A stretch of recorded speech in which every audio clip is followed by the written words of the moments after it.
Was the Iron Maiden really a medieval torture device? Pop culture loves this image of a spike-lined coffin closing on a helpless victim. But historians, museum curators, and metallurgists tell a very different story. Let's separate the sensational myth from the documented history of medieval punishment. It's a scam. Picture this. You're watching a classic Hollywood movie set in the Dark Ages. The evil lord drags the hero into a damp, creepy dungeon and reveals the ultimate weapon of terror, a human-shaped cabinet filled with giant iron spikes. It's pure nightmare fuel, perfectly designed to puncture you in all the non-lethal spots first. Very cinematic, very dramatic, and completely made up. That's right, if you went back to the year 1300 and asked for the Iron Maiden, they'd probably point you to a local blacksmith named Helga. We've all been sold this narrative that medieval people spent their weekends inventing elaborate spike boxes. As if a brutal, feudal society had the time, budget, or engineering skills for James Bond villain traps. Think about it. Iron was incredibly expensive. Crafting hinges and matching spikes? That takes a master clockmaker. Actual executioners weren't mechanical engineers. They were just guys doing a messy job with cheap tools. So how did a fake metal closet become the poster child for the Dark Ages? It all started when the Middle Ages ended, and people needed to feel vastly superior to their primitive ancestors. You see, to a 19th century tourist, basic decapitation was just boring. They demanded drama, blood, ingenious, diabolical contraptions. And where there's demand for fake history, there's always a guy ready to sell the tickets. If the Iron Maiden was such a popular tool of terror, surely there's a paper trail, right? Medieval Europe, especially Germany, was surprisingly bureaucratic when it came to the law. They kept meticulous records of every trial, every sentence, and every penny spent on executions. We have the exact shopping lists of medieval executioners. So, let's open the official archives of Nuremberg, the supposed hometown of the most famous maiden. You search through the 13th century, the 14th century, the 15th century, zero mentions. Not a single receipt for a giant spike cabinet. Historians have combed through thousands of judicial documents from the Middle Ages. They found entries for stealing bread, insulting the mayor, and even putting pigs on trial. But the Iron Maiden? Completely missing. Now, there is a device called the Schandmantel, or Cloak of Shame. It was a wooden barrel worn by poachers and gossips to humiliate them in public. Some of these barrels were painted with women's faces and mockingly called maidens. But here's the catch. They were made of wood, and they had absolutely no spikes inside. Wait, didn't they execute people with something called the Maiden in Scotland? Yes, the Scottish Maiden was very real and very documented. It was just a proto-guillotine. A heavy blade that chopped off your head. No closing doors, no slow puncturing, no theatrical spikes. It turns out real medieval executioners preferred practicality over James Bond villainy. If a medieval judge wanted you dead, they just hanged or beheaded you. So if it wasn't in the records and executioners didn't use it, where did the spike box come from? So if they didn't use the Maiden, how did the Inquisition actually extract confessions? Don't get me wrong, medieval courts were absolutely brutal, but their methods were incredibly boring and highly budget-friendly.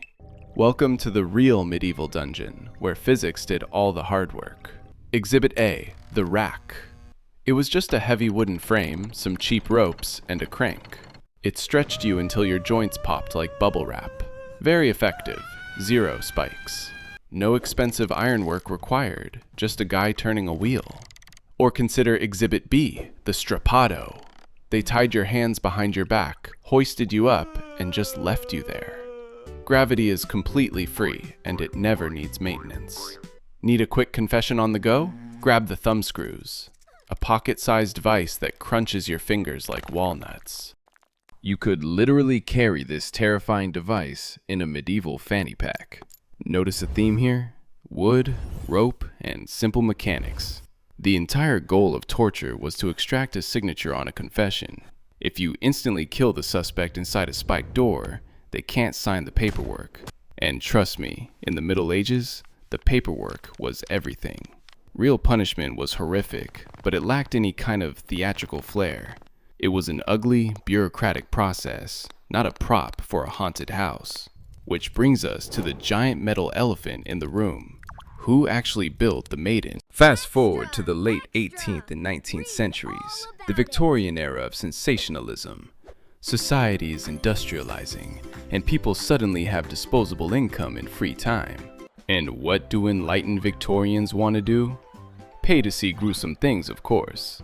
Museum curators and antiquities dealers realized there was a massive market for medieval horrors. But displaying a rusty old thumbscrew just wasn't selling enough tickets anymore. They needed a blockbuster attraction. Enter the infamous Iron Maiden of Nuremberg, which magically appeared in 1793.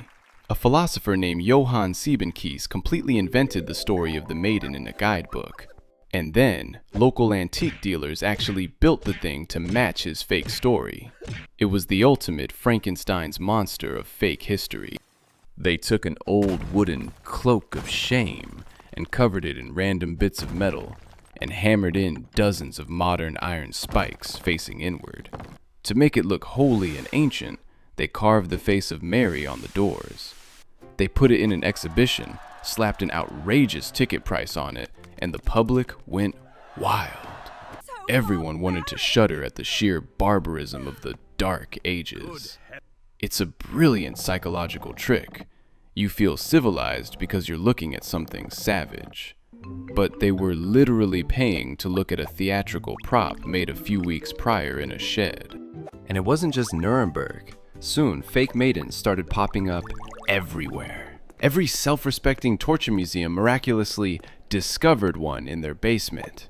It was a medieval franchise built entirely on Victorian greed. But surely, modern forensics could easily expose this metal scam, right? Let's bring in modern forensic metallurgists to examine this so-called ancient relic. The original Nuremberg Maiden was actually destroyed in an Allied bombing raid in 1944. But plenty of identical copies and detailed records survived for scientific analysis. True medieval iron was hand-forged, uneven, and full of impurities.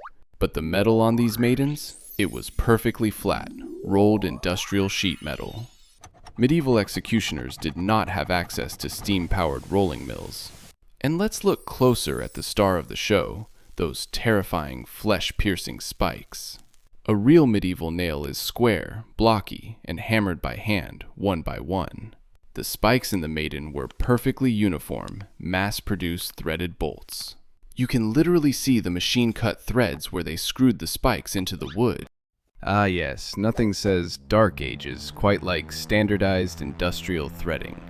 But what about the rust? The cabinet looks so authentically old and crusty. That was deliberate artificial aging, the Victorian equivalent of a distressed vintage t-shirt. Scammers treated the fresh metal with acid and buried it in the dirt to fake a centuries-old patina. It's basically a very expensive, heavy Halloween prop. Even the hinges holding the heavy iron doors were standard 19th century cabinet hardware. You could find the exact same hinges on a cute Victorian tea cupboard. The metallurgical evidence is absolute. There is 0% medieval engineering in this device.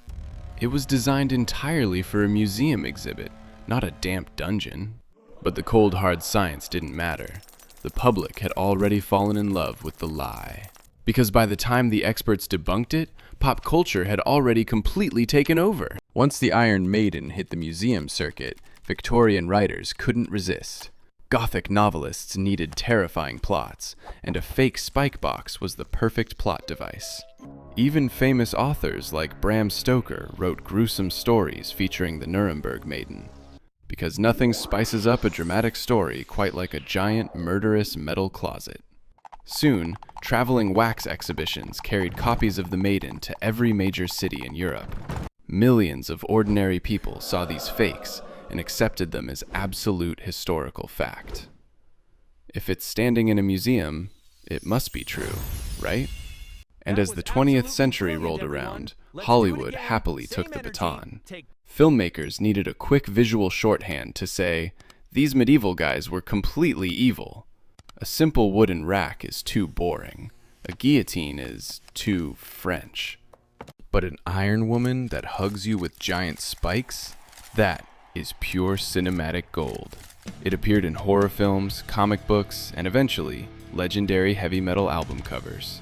Interestingly, the myth survived by merging with other, slightly more real medieval restraints.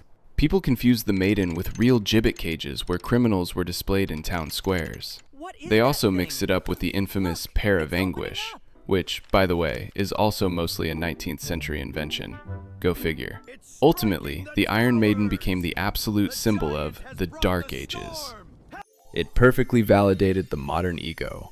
Look how enlightened we are compared to those savage peasants. It's a powerful testament to how a good story always beats boring historical reality. A theatrical prop built to scam gullible tourists somehow convinced the entire modern world. And frankly, we just never bothered to check the receipts. So, what is the final verdict on the infamous Iron Maiden? It is 100% certified, artisanal, vintage fake news. The barbaric medieval people never actually built this elaborate spike-filled monstrosity, mostly because they were too busy surviving the plague and worrying about turnip yields. The real masterminds of this torture narrative were the enlightened, top-hat-wearing Victorians, who eagerly fabricated fake medieval horrors just to sell expensive museum tickets. It really makes you wonder who the true savages in history actually were. My money's on the guys who invented artificial rust for profit. We laugh at how easily our 19th century ancestors were scammed by a fake closet. But honestly, we still faithfully put this fake device in almost every medieval movie today. We bought the 19th century lie completely and made it permanent pop culture canon. The Iron Maiden isn't a monument to medieval cruelty at all. It's a shiny, spiky monument to our absolute, unwavering gullibility. So the next time you visit a historical torture museum on vacation, just remember you're paying $20 to see a Victorian arts and crafts project. Speaking of pop culture completely rewriting our ancient history, next time, did Vikings really wear horned helmets? Subscribe to uncover another famous historical myth.